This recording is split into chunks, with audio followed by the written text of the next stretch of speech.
Welcome to Namaste Today, a joyful way to start your day. I'm your host and spiritual life coach, Sensei Christopher Witecki.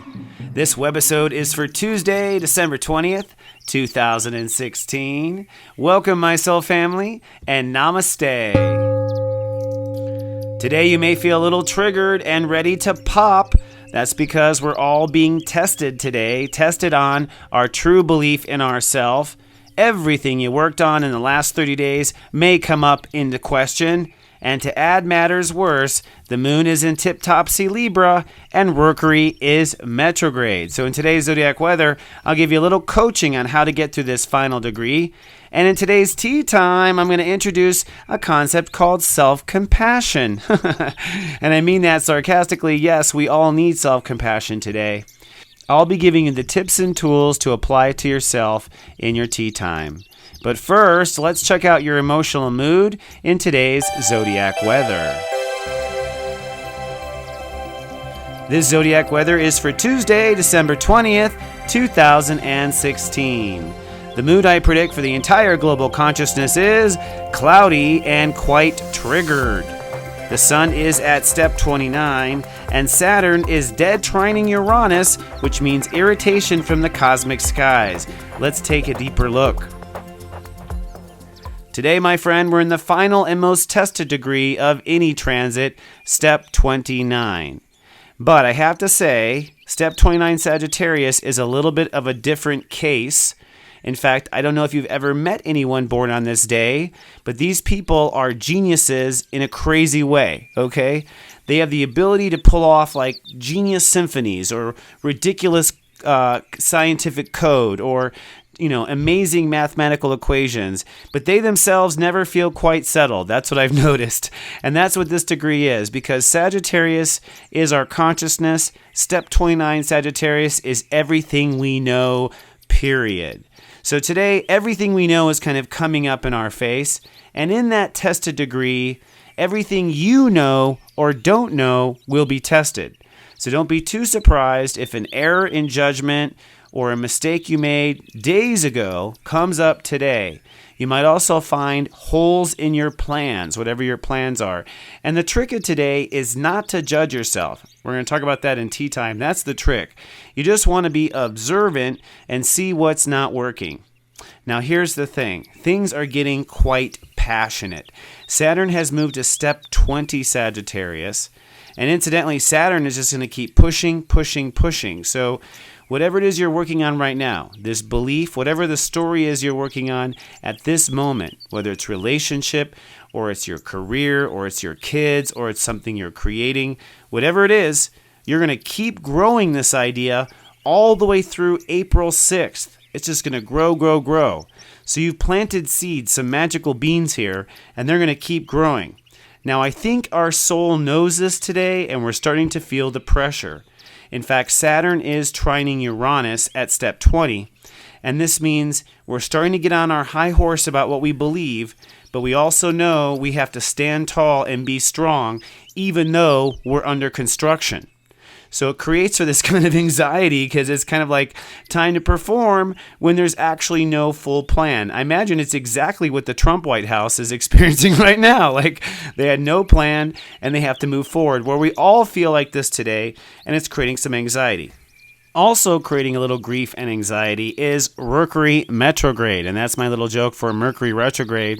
We're in day 2 now of Mercury retrograde, and that means that we are seeing things inside out. The message does not get through. The facts does not get through. She did not hear what you requested for your lunch at Starbucks. You know what I mean? So this adds kind of like a little bit of attention. So I just want you to know as Sensei that it's not you. The planets are a bit chaotic. And Mars is at step 0 today. Step 0 means 0.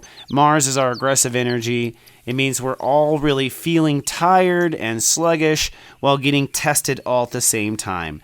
Not fun. But the good news is, my friend, we're almost to the rainbow. When the sun goes into Capricorn tomorrow, we will feel grounded and we will have a moment of peace. A moment. I say just one moment because it's a quiet moment Wednesday and Thursday, and then Friday things look a little sticky again. So try to take a deep breath and get through today.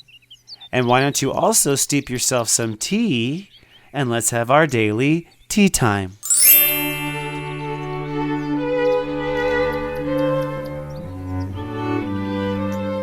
Hello, my friend, and welcome to our tea time.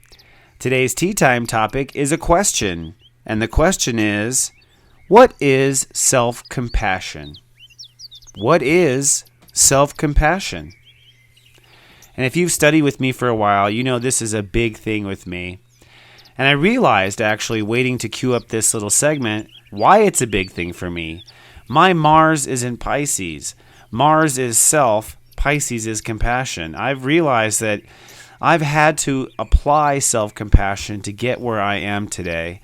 And I have learned from the hardest degree. Just so you know, my Mars is at 1 degree. So I've had to learn every degree in the progressions, and I've learned the hardest way to be compassionate to myself.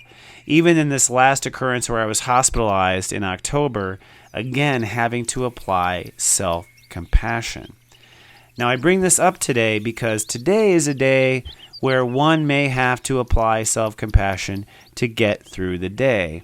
So I thought, let's define what this is. What does Christopher mean with self-compassion? Well, let me give you a little metaphor. I think, for instance, any good surfer, anyone that is a surfer on the seas, is very self-compassionate, in that moment at least. Because in that moment, they're having to throw their entire soul to the whim of the board, and the whim of the board is being thrown to the power of the wave, and so they are just surrendering to whatever the needs of the moment are, and that really is self-compassion. A skateboarder is doing the same thing. Anytime you're trying to balance while going downhill, or part of the force of nature, you find that when you interact with the force of nature, you have to cooperate with the force of nature, and you have to cooperate with yourself on the fly as good as you can. Self-compassion is the same kind of thing, but from your conscious story. Knowing what your story is going through, knowing what your character of yourself is going through, feeling what those needs are of that story, and then complementing those needs as best you can, so that your character and your story, which is you, can achieve the best, or stand up straight, or not fall over from the conscious wave that hit them. So I'm going to give 3 steps to self-compassion that you can write down and apply anytime you want. This is juicy stuff. My Mars in Pisces has hard researched this. Step 1 is, self-compassion is listening to your needs. And you'll hear me say in a reading, you'll hear me say in my WTEC service, how are you feeling? I'll ask that question. And what are you doing about it? You have to listen to your needs. You have to ask yourself, what do I need? How am I feeling right now? And my feet hurt, so my needs are, I need a little time off my feet. I'm hungry, so my needs are, I need to eat. So self-compassion begins with listening to yourself and listening to your needs. Step 2, this is a really important one. Self-compassion needs acknowledgement. So your soul, your heart, has to say to yourself, oh yeah, your feet do hurt. Oh yeah, that was hard. And this is kind of a silly point, but I realized consciousness needs to be acknowledged. And what I realized was that we have a right to do our own acknowledgement. And what I was surprised to find is when you sit there and you acknowledge your own needs, like a guidance counselor in high school, the other side of you feels better. And you're like, that really works, but it does.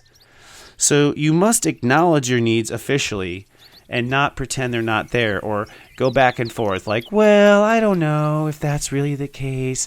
So you're not acknowledging your needs there. And so you're not being very self-compassionate. And then the third step is you've got to support those needs and be willing to go along with them. So it's like, if you've acknowledged that your feet hurt, then you've got to go along with that and do something now.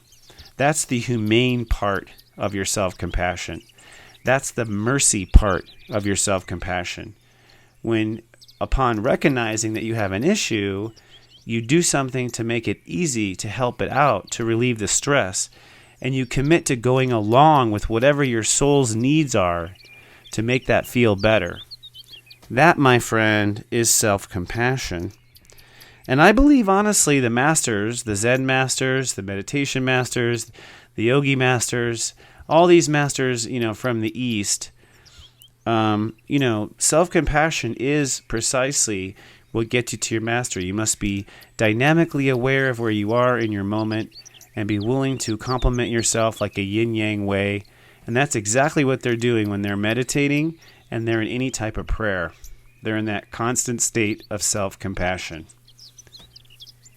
Well, my friend, I'm not going to make it complicated. I know today you have short time, so be good to yourself, listen to yourself, apply self-mercy. Do remember that Sensei loves you, and do remember that Sensei's having a reading sale. And if you need a last-minute gift for one of your relatives, you can come down and purchase a gift certificate or a reading for your friend. Come on down to wateki.me. Have a fantastic day. Just make it till tomorrow. Remember, I love you, and live, love, be. Live, love, be.